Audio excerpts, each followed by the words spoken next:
Kukumpletuhin ng Government Peace Panel at ng CPP-NPA-NDF ang mga mekanismo para sa bilateral interim ceasefire. Nakatakda rin magkita muli ang magkabilang panig sa darating na Oktubre para sa pagpapatuloy ng peace talks. Balitang hatid ni Bernadette Reyes.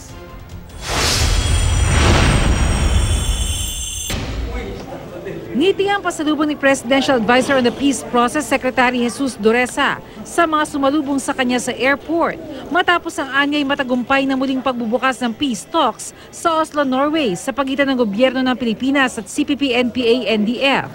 Matapos pagkasunduan ng isang indefinite ceasefire, kukumpletuhin ang magkabilang panig sa loob ng 60 araw ang mga mekanismo para sa isang bilateral interim ceasefire. Will there be some incidents? We cannot totally discount incidents on the ground. But the idea is the leadership of both sides are committed to maintain a ceasefire.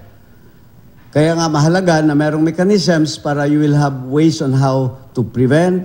Kung magkabakbakan man, who will intervene, and ano yung proseso to find out bakit nangyari yung bakbakan may ceasefire. Ihinalin tulad ni Dureza ang relasyon ngayon ng gobyerno at ng CPP-NPA-NDF sa magkasintahan kung saan mahalaga raw ang pagkakaroon ng tiwala. You have to build, pag sinagot ka, hindi naman kaagad na, di ba? You have to build that relationship, trust, and it takes time. Kaya we're building on that and hopefully we'll make that relationship end up in a marriage. Sa October 8 hanggang 12, muli magkikita-kita ang magkabilang panig sa Oslo para sa pagpapatuloy ng pag-uusap.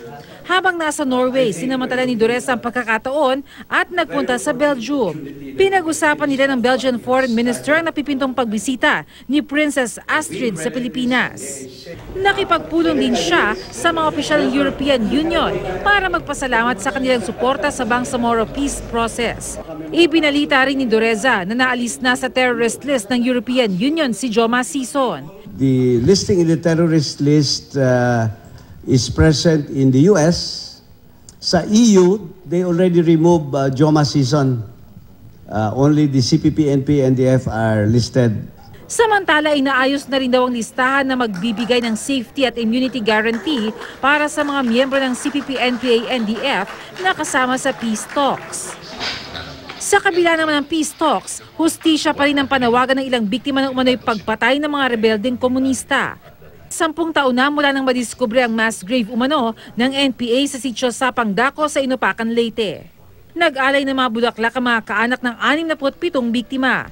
Isinagawa raw noon ang pagpatay sa gitna ng paglilinis di umano ng CPP-NPA-NDF sa hanay nito noong 1984 hanggang 1990. Tinawag itong Upland Venereal Disease. 7 personalidad na ang kinasuhan kaugnay sa Inupacan mass grave, kabilang mag-asawang NDF consultants na sina Wilma at Benito Chamzon.